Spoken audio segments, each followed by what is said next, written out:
বরাবরই যে কোনো বিএনপির প্রোগ্রামকে সমুন্নত রেখে ওই প্রোগ্রামটি সাফল্যভাবে শেষ করার জন্যে উদ্যোগ নিয়ে থাকে এবং যত সম্ভব সুন্দরভাবে পরিসমাপ্তি ঘটায়। এর মধ্যে অন্যতম একজন পরিচালক হলো আজকের যে সঞ্চালক রয়েছেন আমার স্নেহস্পত ছোটো ভাই রাসেল। আমি তাকে ধন্যবাদ জানাই থানা বিএনপির পক্ষ। ব্যক্তিটি বারবার জন্মানো, উনি ক্ষণজন্ম পুরুষ এবং উনি শুধু বহুদলীয় গণতন্ত্রের প্রবক্তা নয়, উনি সৃষ্টি না হলে আজকের স্বাধীনতা হতো না, কিংবা আজকে এখানে বক্তব্য রাখার আমার সুযোগ হতো না। নেতৃত্বে না থাকতাম কিংবা এই দলের সাথে সম্পৃক্ত না থাকতাম তাহলে আমাদের কেউ চিনত না, এটা সত্য। কাজেই এই দলটির যে যিনি সৃষ্টি করেছিলেন তিনিও আমাদের এই মহান সাবেক রাষ্ট্রপতি জিয়াউর রহমান সাহেব। তার এই ধারাবাহিকতায় ওনার আদর্শ বুকে ধারণ করে, বুকে লালন করে আজকে জাতীয়বাদী দল আমি সহ আপনারা সবাই এই পতাকাকে সমুন্নত রেখে এগিয়ে নিয়ে যাচ্ছেন ভাইয়ের আমার। তারই ফলশ্রুতিতে বিগত যে নির্বাচন হয়েছে সেই নির্বাচনে দলমত নির্বিশেষে সারা বাংলাদেশের মানুষ জাতীয়তাবাদী দলকে, তারেক জিয়ার নেতৃত্বে জাতীয়তাবাদী দলকে আজকে ক্ষমতা অধিষ্ঠিত করেছে। এবার ক্ষমতা বলি না, আমি বলি দেশ পরিচালনার দায়িত্ব দিয়েছে ভাইয়ের আমার। এই শাহাদত বার্ষিকীতে আমরা আসুন প্রতিজ্ঞা করি, আমরা আগামী দিনে যে কোনো ষড়যন্ত্রকে রুখে দিব এবং আমরা ওই গুপ্ত বাহিনীর মাঠ দখল করতে দেব না। আমরা এই মাঠ দখল করে রাখবো। তার মানে এই নয় যে লাঠিসুটা নিয়ে নয়, আমরা আমাদের কর্মসূচি নিয়ে, জনশক্তি নিয়ে আমরা মাঠ দখল করে জিয়াউর রহমানের আদর্শকে বাস্তবায়ন করবো আগামী দিনে। এই হোক আজকে শাহাদত বার্ষিকীতে আমাদের শপথ ভাইয়ের আমার। প্রত্যেকটি আগামী দিনে জাতীয় দলের প্রোগ্রামকে এগিয়ে নেওয়ার জন্য আপনাদের ভূমিকা অনস্বীকার্য এবং আমি আপনাদের ভূমিকাকে আমি যত জায়গায় আগামী দিনে যদি সুযোগ থাকে ইনশাল্লাহ আপনাদের কথা তুলে ধরবো, যা অনেক অঞ্চলেই করা হয়নি, আপনারা তা সুসম্পন্ন করেছেন ভাইয়েরা। জন্ম না হলে বাংলাদেশে জন্ম হতো না।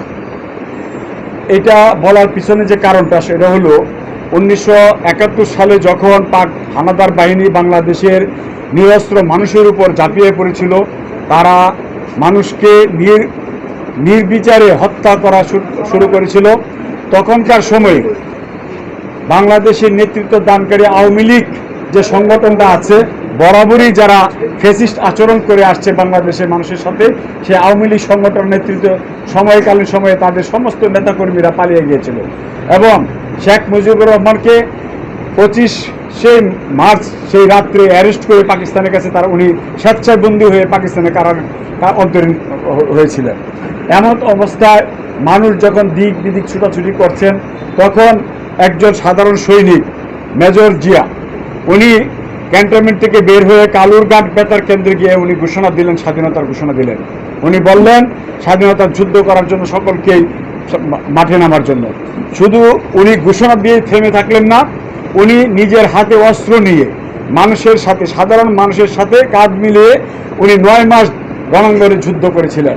রক্তক্ষয়ী যুদ্ধের মাধ্যমে 9 মাস পর দেশ স্বাধীন হওয়ার পর উনি আবার ওনার দায়িত্ব রাজনৈতিক ব্যক্তিদের হাতে দিয়ে উনি আবার ব্যারাকে চলে গিয়েছিলেন। এই নির্লোভ মানুষটা বারবার দেশের প্রয়োজনে উনি দেশের দায়িত্ব নিয়েছিলেন। আয় আল্লাহ মহান স্বাধীনতার ঘোষক, আয় আল্লাহ শহীদ প্রেসিডেন্ট আয় আল্লাহ জিয়াউর রহমান সাহেব, আয় আল্লাহ ওনার 45তম শাহাদত বার্ষিকী উপলক্ষে আয় আল্লাহ মিলাদ মাহফিল আয়োজনে রব্বুল আলামিন আমরা যারা এখানে উপস্থিত হয়েছি মাওলা প্রত্যেকের দোয়াকে তুমি কবুল ও মঞ্জুর করে নাও। আল্লাহ আজকে হাদিয়াটুকুন আয় আল্লাহ শহীদ প্রেসিডেন্ট মরহুম জিয়াউর রহমান ওনার আয় আল্লাহ কবর জগতে হাদিয়া নজর পৌঁছিয়ে দাও। আয় আল্লাহ ওনার কবর জগৎটাকে জান্নাতের বাগিচা বানিয়ে দাও রব্বুল আলামিন। আয় আল্লাহ দেশ নেত্রী বেগম খালেদা জিয়া আয় আল্লাহ উনি ইন্তেকাল করেছেন, ওনার আরওয়াহ পাকে হাদিয়া নজর পৌঁছিয়ে দিন রব্বুল আলামিন। ওনার কবর জগৎটাকে জান্নাতের বাগিচা বানিয়ে দিন। আয়